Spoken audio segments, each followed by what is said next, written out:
Hello students, welcome to Yourpedia. I am Jitendra Tyagi. So MTech admissions almost over हो चुके हैं सीसीएमटी में, और कोप के राउंड भी सारे ख़त्म हो चुके हैं।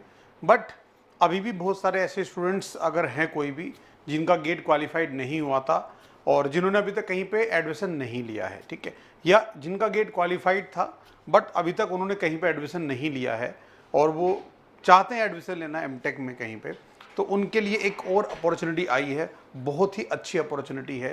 एक टॉप इंस्टीट्यूट जिसकी NIRF रैंकिंग बहुत अच्छी है, प्लेसमेंट उसका बहुत अच्छा है, वो है NIT राउरकेला। ओके, सो NIT राउरकेला में जो भी वैकेंट सीट्स हैं, राइट, उनके लिए एप्लीकेशन फॉर्म उन्होंने इनवाइट कर लिए हैं NIT राउरकेला। ओके, तो उसी के बारे में बात करूंगा मैं। कोई भी स्टूडेंट ऐसा अगर बचा हुआ है, ऑलमोस्ट सभी के एडमिशन कहीं ना कहीं अच्छी जगह हो चुके होंगे, बट फिर भी तो यहाँ पे देख सकते हैं, notice for admission to the MTech program against vacant seats after admission through CCMT 2024। NIT Rourkela में जितनी भी सीट्स बची हुई हैं CCMT के बाद, उन पे ये एडमिशन प्रोवाइड कर रहे हैं सेल्फ फाइनेंसिंग मोड में। मतलब ये सेल्फ स्पॉन्सर्ड सीट्स हैं। इसमें दोनों एलिजिबल हैं, जिनका गेट क्वालिफाइड है those are eligible, those who did not qualify GATE they are also eligible. Okay, now what is the selection procedure here? Selection procedure is your BTech percentage. Okay, shortlisting will be done on the basis of BTech percentage, or they may conduct some kind of interview viva. Okay, online interview may be there, right? So that will depend upon the department. Separate department may follow separate strategy. Okay, so directly you can get admission on the basis of your BTech CGPA, or you can get admission on the interview conducted by them, right? So now we can see the different department and specialization name and qualifying degree eligibility. Okay, जिसमें भी आपने BTech किया है, B किया है, MCA किया है, MSc किया है, वो किस डिग्री में होना चाहिए, ये सारी डिटेल यहाँ पे PDF के अंदर अवेलेबल है, and you can find this PDF on the website of NIT Rourkela also. Okay, so you can go through and you can check your eligibility.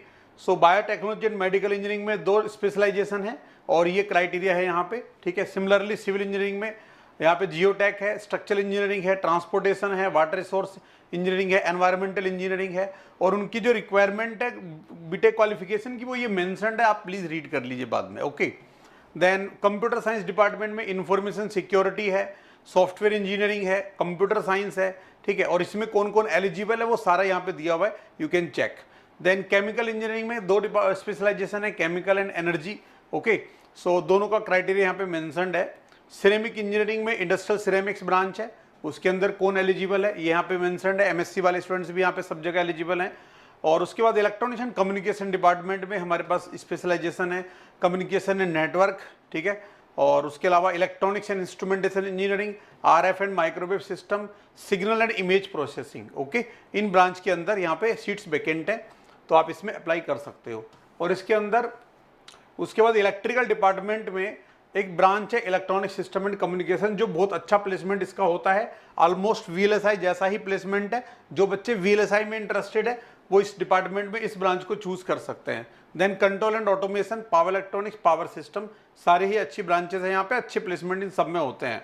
Then earth and atmospheric science में, और उसके बाद आपका food processing में, ठीक है, उसके बाद आपका इंडस्ट्रियल डिजाइन के अंदर भी यहाँ पे सीट्स हो सकती हैं।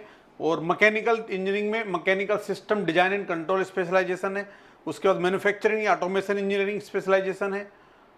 उसके बाद thermal science and energy engineering है, और industrial refrigeration and cryogenics engineering. Okay, so ये सारी ब्रांचेस मैकेनिकल के अंदर हैं, आप इसमें कर सकते हो अप्लाई।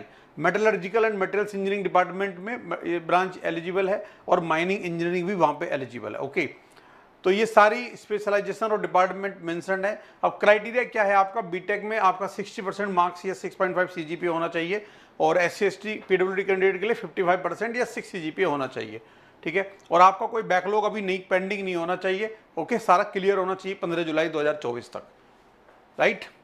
और 10+2 लेवल पे मैथमेटिक्स जो है वो आपका रिक्वायरमेंट है, specially to be noted by students with BTech in biotechnology and mining, okay, who may not have mathematics at 10+2 level and hence are not eligible.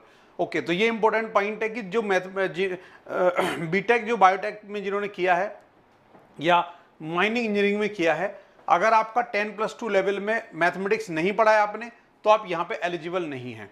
Okay, सो जो एमएससी वाले बच्चे हैं उनका +2 और +3 दोनों, मतलब बीएससी में भी और 12th क्लास लेवल में मैथमेटिक्स होना कंपलसरी है। एमएससी वाले स्टूडेंट्स इसको नोट कर लीजिए। ओके, जो फाइनल के स्टूडेंट्स हैं 30 सितंबर तक उनका फाइनल रिजल्ट आ जाना चाहिए। ठीक है,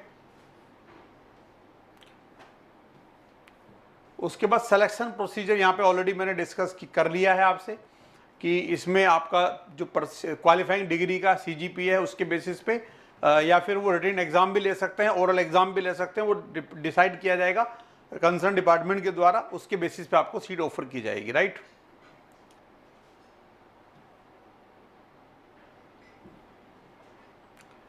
बाकी यहाँ पे सारी डिटेल्स आप पढ़ सकते हो। अच्छा, यहाँ पे एक इंपॉर्टेंट पॉइंट है, आपका क्वेश्चन आ सकता है कि सर इसमें स्कॉलरशिप मिलेगा कि नहीं मिलेगा।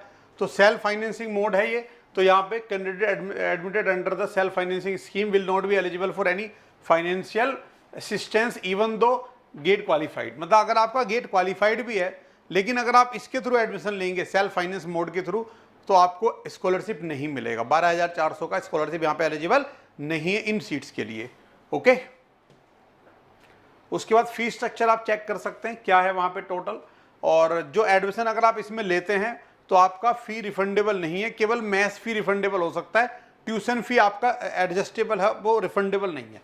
ठीक है, एक बार अगर आपने फीस डिपॉजिट कर दिया एडमिशन लेने का फिर आप छोड़ नहीं सकते इसको, अगर आप छोड़ेंगे तो ये रिफंड नहीं होगा जो ट्यूशन फी है यहाँ पे। ओके, ये लाइन आप ध्यान से पढ़ लेंगे बाद में। Then application fee and how to apply, देखो ये लिंक है अप्लाई करने का, यहाँ पे जाके आपको अप्लाई करना है। एप्लीकेशन फी 500 रुपीज़ है और ये पे करना है आपको 14 अगस्त से 19 अगस्त के बीच में। ये डेट्स नोट कर लीजिए, 14 अगस्त से 19 अगस्त के बीच में आपको ये पे करना है ऑनलाइन। ओके, और SBI कलेक्ट के थ्रू आप ओडिशा जाएंगे, उसके बाद एजुकेशन इंस्टीट्यूट चूज करेंगे, डायरेक्टर NIT राउरकेला, और application fee for MTech self sponsor choose करेंगे वहाँ पे, और उसकी ई रिसिप्ट आप डाउनलोड कर लेंगे, जो भी रेफरेंस नंबर होता है उसको नोट कर लेंगे, और एप्लीकेशन ऑनलाइन फिल करा जाएगा, कोई भी हार्ड कॉपी आपको सेंड करने की रिक्वायरमेंट नहीं है। Okay, applicant are not required to send a hard copy of the application form, कोई भी डॉक्यूमेंट आपको सेंड नहीं करना है उनको। राइट, अब यहाँ पे जो पूरा डेट शेड्यूल है वो क्या है, देखो एप्लीकेशन फॉर्म अवेलेबल हो जाएगा 14 अगस्त से। राइट, एंड टेंटेटिव वैकेंसी जितनी भी सीट्स हैं जिस स्पेशलाइजेशन में वो लिस्ट प्रोवाइड हो जाएगी आपको 14 अगस्त को, और 20 अगस्त तक आप फिल कर सकते हैं। उसके बाद जो रिजल्ट है आपका वो 22 अगस्त को यहाँ पे आएगा, जो भी आपके शॉर्टलिस्टिंग होगी या फिर टेस्ट होगा वो सारा आपका 27 अगस्त को होगा। ठीक है ना, टेस्ट और इंटरव्यू अगर कोई भी होता है ऑनलाइन मोड में होगा।